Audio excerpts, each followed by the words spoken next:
बहुत स्वागत आपका। आप देख रहे हैं गुलिस्तान न्यूज और मैं हूं आपके साथ राधिका चौधरी। टॉप 100 की शुरुआत करते हैं। पुडुचेरी के जून से पहले विधानसभा चुनाव होना है और इसी बीच प्रधानमंत्री नरेंद्र मोदी आज तमिलनाडु और पुडुचेरी के दौरे पर रहेंगे और कई परियोजनाओं की सौगात भी देंगे। प्रधानमंत्री नरेंद्र मोदी दौरे को देखते हुए केंद्र शासित प्रदेश स्कूलों को आज बंद कर दिया गया है। पीएम ने सरकारी समारोह में भाग लेते और बीजेपी की जनसभा के कारण यह फैसला लिया गया है। पीएम नरेंद्र मोदी शाम 4 बजे कोयम्बटूर विभिन्न परियोजनाओं का शिलान्यास करेंगे और इसके अलावा पीएम मोदी नई ताप बिजली परियोजना का भी उद्घाटन करेंगे। केंद्रीय गृह मंत्री अमित शाह चुनावी राज्यों के असम दौरे पर करेंगे और इस दौरान वो कई कार्यक्रमों में हिस्सा लेंगे। इस दौरान सबसे पहले वो नगांव के महामृत्युंजय मंदिर के प्राण प्रतिष्ठा समारोह में भी हिस्सा लेंगे। भारतीय जनता पार्टी के अध्यक्ष जेपी नड्डा बंगाल में बीजेपी के मिशन सोनार बांग्ला कैंपेन को लॉन्च किया है और इसके तहत 2 करोड़ लोगों तक पहुंचा जाएगा। इस अभियान के तहत हर विधानसभा क्षेत्र में पार्टी में एलडीए रथ एक व्यक्तिगत अभियान के तहत पहुंचेगा और इस दौरान लोगों के मैनिफेस्टो के लिए सुझाव भी मांगे जाएंगे। कांग्रेस नेता राहुल गांधी तमिलनाडु के दौरे जाने वाले हैं और इस दौरान राहुल गांधी 27, 28 फरवरी और 1 मार्च को तमिलनाडु के कई जनसभाओं को संबोधित भी करेंगे। भारतीय किसान यूनियन के राष्ट्रीय अध्यक्ष नरेश टिकैत आज पूर्वांचल के बस्ती जिले के मुंडरेवा में कृषि कानूनों के खिलाफ किसान महापंचायत को संबोधित करेंगे। नरेश टिकैत ने कहा कि पूर्वी यूपी किसानों को दिल्ली बॉर्डर पर पहुंचने में हजारों किलोमीटर का सफर करना पड़ता है, इसीलिए हम वहां जाकर किसानों को कृषि कानूनों के बारे में बता रहे हैं। उत्तर प्रदेश के मुख्यमंत्री योगी आदित्यनाथ आगामी 2 मार्च को पश्चिम बंगाल जाएंगे। इस दौरान सीएम योगी बंगाल के चुनाव प्रचार की कमान भी संभालेंगे। उत्तर प्रदेश के मिर्जापुर में समाजवादी पार्टी 3 दिवसीय कार्यकर्ता प्रशिक्षण शिविर आज से शुरू हो गया है। इस दौरान चुनावी तैयारियों पर भी चर्चा होगी। गुजरात के मोटेरा स्टेडियम को पीएम नरेंद्र मोदी के नाम पर किए जाने को लेकर अब छत्तीसगढ़ के मुख्यमंत्री सीएम भूपेश बघेल ने पीएम मोदी की कुर्सी को जल्द ही जाने के लक्षण बता दिए। सीएम बघेल ने कहा कि जब अटल जीवित थे तो अटल चौक उनके नाम पर बनाया गया था और जिसके बाद वो पीएम नहीं रहे, अब जल्द ही अटल जी की तरह मोदी जी पूर्व प्रधानमंत्री हो जाएंगे। इससे पहले कांग्रेस के पूर्व अध्यक्ष राहुल गांधी ने भी ट्वीट किया और सच कितनी खूबी के सामने आता है। Narendra Modi stadium Adani and Reliance and Jay Shah की अध्यक्षता में हैशटैग उन्होंने बताया हम 2 हमारे 2। राहुल गांधी के बयान को लेकर कांग्रेस के वरिष्ठ नेता कपिल सिब्बल ने राहुल गांधी को नसीहत दे दी। उन्होंने कहा कि सभी वोटर सम्मान करना चाहिए वोटर्स का।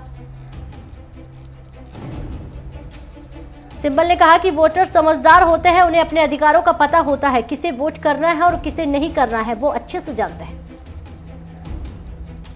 पश्चिम बंगाल में होने वाले विधानसभा चुनाव को लेकर एआईएमआई के अध्यक्ष असदुद्दीन ओवैसी की कोलकाता में आज होने वाली रैली को पुलिस ने इजाजत नहीं दी है, इसके कारण ये रैली रद्द कर दी गई। बिहार में बढ़ते सड़क दुर्घटना के मामलों पर लगाम लगाने के लिए सड़क दुर्घटना के दोषी ड्राइवर लाइसेंस को रद्द करने और रजिस्ट्रेशन रद्द करने का फैसला लिया गया। दिल्ली सरकार के स्कूलों में शैक्षणिक सत्र 2020-21 के लिए कक्षा 3 से लेकर कक्षा 8 तक विद्यार्थियों को ऑफलाइन परीक्षाएं नहीं होगी, वर्कशीट और असाइनमेंट के जरिए ही उन्हें नंबर दिए जाएंगे। साथ ही दिल्ली के सरकारी स्कूलों में सत्र 2020-21 के नर्सरी से लेकर कक्षा 2 तक के सभी विद्यार्थियों को अगले एडमिशन सेशन के लिए प्रमोट कर दिया जाएगा।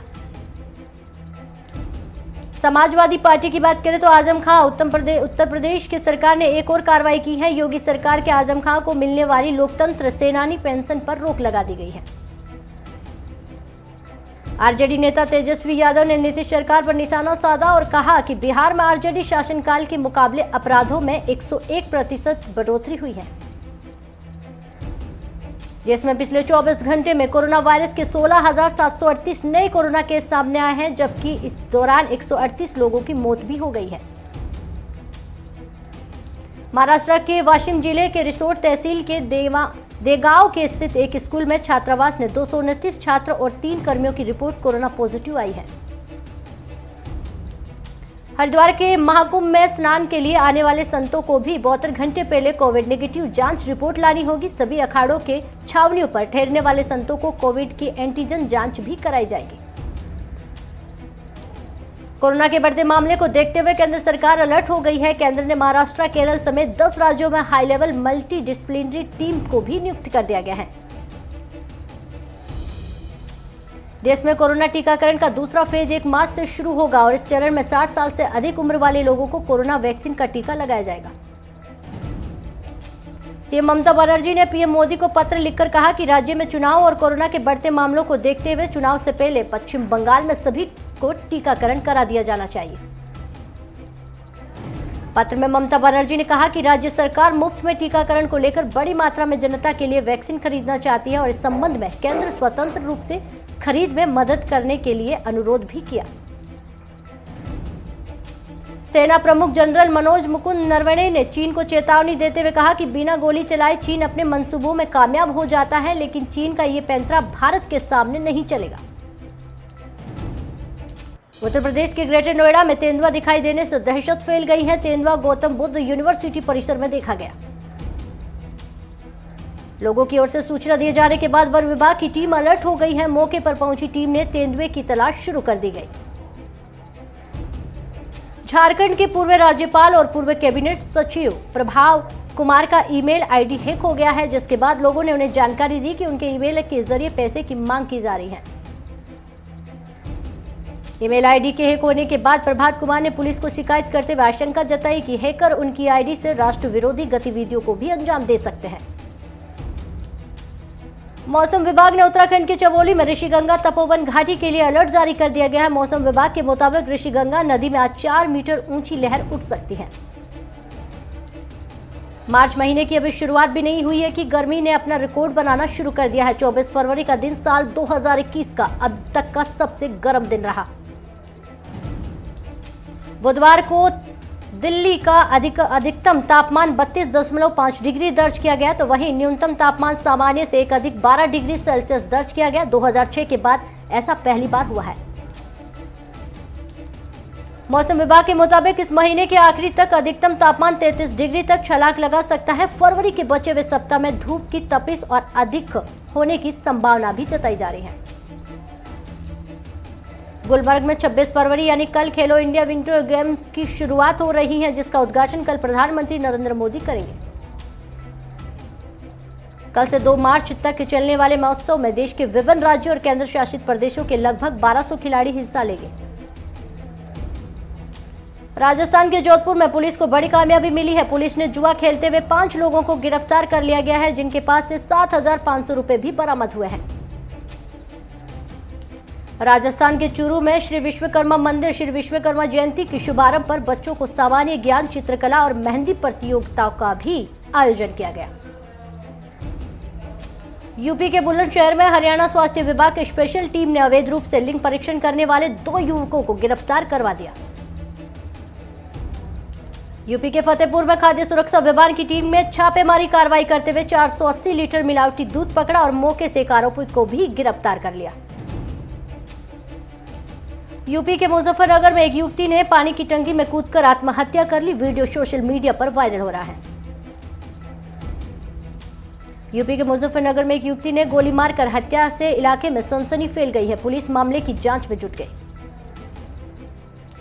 हमीरपुर में कुछ दबंगों द्वारा घर में घुसकर पिता को बंधक बनाकर किशोरी की गैंगरेप करने का मामला सामने आया। पुलिस मामले की छानबीन में जुटी है। बागपत के गोना गांव में जमीन पर कब्जे को लेकर 2 पक्षों में विवाद हो गया है। इस दौरान जमकर मारपीट हुई है। मारपीट में एक पक्ष के 4 लोग घायल भी हो गए। कर्नाटका में महाराष्ट्र के प्रवेश करने वाले हर व्यक्ति की चेकिंग और अनिवार्य कर दी गई है। आरटी-पीसीआर की रिपोर्ट निगेटिव होने पर प्रवेश मिलेगा। कोरोना के बढ़ते मामलों को देखते हुए ये फैसला लिया गया। फरीदाबाद में एक होटल के संदिग्ध परिस्थितियों में युवक की मौत का मामला सामने आया है। पुलिस शव को कब्जे में लेकर पोस्टमार्टम के लिए भेज दिया। राजस्थान के धौलपुर में चलाए जा रहे अपराधियों के खिलाफ धरपकड़ अभियान के तहत पुलिस ने कार्रवाई करते हुए 5000 इनामी बदमाशों को गिरफ्तार कर लिया। राजस्थान के तारानगर में बजट घोषणा के दौरान कांग्रेस कार्यकर्ताओं ने कहा कि मुख्यमंत्री ने क्षेत्रवासियों को बहुत बड़ी सौगात दी है। कार्यकर्ताओं ने पटाखे फोड़कर मिठाइयां खिलाकर खुशी मनाई। राजस्थान के तारानगर में विधायक नरेंद्र बुराड़िया ने 2 साल पूरे होने के कार्यक्रम में सम्मेलन कार्यक्रम लेकर कांग्रेस कार्यकर्ताओं ने कार्यकाल में बैठक आयोजित की। चूरू में राजस्थानी फिल्मों को बढ़ावा देने के लिए और बच्चों और बच्चियों के प्रतिभाओं को तराशने के लिए शहर में एजी फिल्म सिटी का सेटअप तैयार किया गया। कर्नाटक में पुनर्वास केंद्र में हेराफेरी का मामला सामने आया है, जिसकी शिकायत इंचार्ज मिनिस्टर से भी की गई है। कर्नाटका के बेलहोंगल में एक व्यक्ति की रस्सी से गला घोंटकर हत्या कर दी गई है। डीएसपी के दौरान जायजा लेते हुए शव को पोस्टमार्टम के लिए भेज दिया। नोएडा में पुलिस और बदमाशों के बीच मुठभेड़ हो गई है। मुठभेड़ के दौरान पुलिस को गोली लगने से एक बदमाश घायल हो गया है। घायल बदमाश को अस्पताल भर्ती कराया गया। कर्नाटका के रामदुर्ग में पति ने अपनी पत्नी को रंगे हाथों प्रेमी संग पकड़ा और महिला उसके प्रेमी को पति और गांव के लोगों से मिलकर ट्रैक्टर से रस्सी बांधकर सजा दी। झारखंड के साहिबगंज में डीसी के निर्देश पर एसडीओ ने गदवा पहाड़ में छापा मारा। छापेमारी के दौरान भारी मात्रा में विस्फोटक बरामद हुआ। झारखंड के साहिबगंज में कई मामले फरार चल रहे हैं। आरोपी सूर्यनारायण हांसदा को पकड़ने के बाद ग्रामीणों ने पुलिस टीम पर ताबड़तोड़ हमला किया। यूपी के बागपत में मामूली विवाद को लेकर 2 पक्षों में खूनी संघर्ष हो गया। इस दौरान फायरिंग के साथ लाठी डंडे चले, जिसमें 2 लोग घायल हो गए। राजस्थान के चूरू कॉलोनी के आगे गंदा पानी जमा होने से लोगों को परेशानी का सामना करना पड़ रहा है। आरोप है कि शिकायत के बावजूद भी समस्या का समाधान नहीं हो रहा। राजस्थान के तारानगर में बीजेपी नेता राकेश जहांगीर ने हमला करने वाले आरोपियों को गिरफ्तार करने की मांग को लेकर बीजेपी कार्यकर्ताओं से कलेक्टर के नाम उपखंड अधिकारी को ज्ञापन दिया।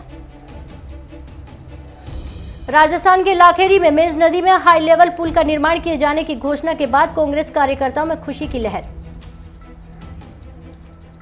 मुजफ्फरनगर में पुलिस ने ज्वेलरी की दुकान में हुई चोरी का खुलासा करते हुए एक शातिर अपराधी को गिरफ्तार कर लिया। यूपी के बागपत में पुलिस ने एक हत्याकांड का खुलासा करते हुए मामले में 2 आरोपियों को गिरफ्तार किया है और जिससे एक आरोपी मृतक का बेटा बताया जा रहा है। हरियाणा के मुख्यमंत्री मनोहर लाल ने शिक्षा का नया सिस्टम विकसित करने के लिए शिक्षक संस्थाओं की बैठक ली है, जिसमें मुख्यमंत्री ने अधिकारियों को भी जरूरी निर्देश भी दिए। हरियाणा के भिवानी में लोकतांत्रिक अधिकारों पर हमले के विरोध में लोकतंत्र बचाओ दिवस पर किसान मजदूरों ने प्रदर्शन किया है और केस रद्द और जब्त ट्रैक्टर वापसी की मांग की है। भिवानी में अतिक्रमण हटाओ अभियान के तहत पुलिस ने कई वाहनों के चालान काटे। दुकानदारों को अतिक्रमण न करने की चेतावनी भी दी। हरियाणा मानव अधिकार आयोग के चेयरपर्सन न्यायमूर्ति एसके मित्तल ने बताया कि पिछले 1 साल के दौरान आयोग ने 3218 मामलों का निपटारा कर दिया है। सेंसेक्स 412 अंकों की बढ़त के साथ 51,194 पर कारोबार रहा। वहीं निफ्टी 140 अंक के ऊपर 15,122 पर कारोबार कर रहा है। पेट्रोल डीजल के दाम में बदलाव नहीं हुआ है। पेट्रोल 90 के पार और डीजल 81.32 रुपए के हिसाब से दाम कल के भाव पर बिक रहा है। देश की जीडीपी ग्रोथ में डिजिटल इकोनॉमी की भागीदारी बढ़ी है, जिसमें सेक्टर ग्रोथ हैक नौकरियां पैदा होगी। मंत्रालय के मुताबिक डिजिटल इकोनॉमी आने वाले सालों में 3-5 गुना बढ़ेगी। नतीजतन 2025 तक जीडीपी में इसकी हिस्सेदारी बढ़कर 18-23% हो जाएगी। देश की डिजिटल इकोनॉमी की विदेशी निवेश का भी अच्छा सपोर्ट मिल रहा है। आईटी और हार्डवेयर सेक्टर में चालू वित्त वर्ष में अब तक फॉरेन डायरेक्ट इन्वेस्टमेंट करीब 17.5 अरब डॉलर हो चुका है। देश में अल्ट्रा हाई नेटवर्थ इंडिविजुअल्स की संख्या अगले 5 साल यानी कि 2025 तक 63% बढ़कर 11,198 तक पहुंच जाएगी। भारतीय रिजर्व बैंक का मानना है कि क्रिप्टोकरेंसी के देश की इकोनॉमी की वित्तीय स्थिरता प्रभावित हो सकती है और आरबीआई ने सरकार को अपनी चिंताओं को भी अवगत कराया है। जापान के बाद भारत सबसे ज्यादा साइबर हमले झेलने वाला एशिया का दूसरा देश रहा। हैकर्स ने पॉपुलर ब्रांड्स की नकल करके लोगों को झांसे में लिया। डेटा लीक करने की धमकी देकर करोड़ों रुपए कमाए। भारत में सबसे ज्यादा 60% हमले फाइनेंस और इंश्योरेंस सेक्टर पर हुए हैं, जिसके बाद मैन्युफैक्चरिंग और प्रोफेशनल सर्विसेज सेक्टर रहा। LIC ने नई बीमा ज्योति योजना पेश की है और इस पॉलिसी के तहत बीमाधारकों को हर साल गारंटी बुद्धि मिलेगी, वर्दी मिलेगी। यही एक non linked non participant individual savings का प्लान भी है।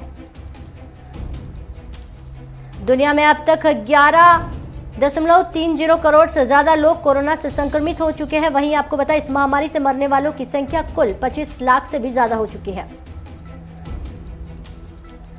अमेरिका के आंकड़ों की बात की जाए तो अमेरिका में संक्रमितों का आंकड़ा 2.89 करोड़ से ज्यादा हो गया। साथ ही अब तक 5.17 लाख लोगों ने कोरोना से अपनी जान गंवाई है। यूरोपीय यूनियन में वैक्सीन पासपोर्ट सिस्टम को लेकर मतभेद सामने आने लगे हैं। आज इस बारे में EU के मेंबर्स की अहम बैठक होने जा रही है, जिसमें कई अंतिम फैसले सामने आ सकते हैं। कनाडा के सबसे बड़े शहर टोरंटो में संक्रमण फिर तेजी से बढ़ता जा रहा है। इसे देखते हुए प्रशासन ने सख्ती का फैसला लेते हुए 3 महीने में दूसरी बार आउटडोर इवेंट्स पर पूरी तरह से रोक लगा दी गई है। वैक्सीन ट्रायल के लिए दोगुने दाम देने पर बंदर नहीं मिल रहे हैं। अमेरिका शोधकर्ताओं का कहना है कि बंदर वैक्सीन का परीक्षण करने में उपयोगी होती हैं।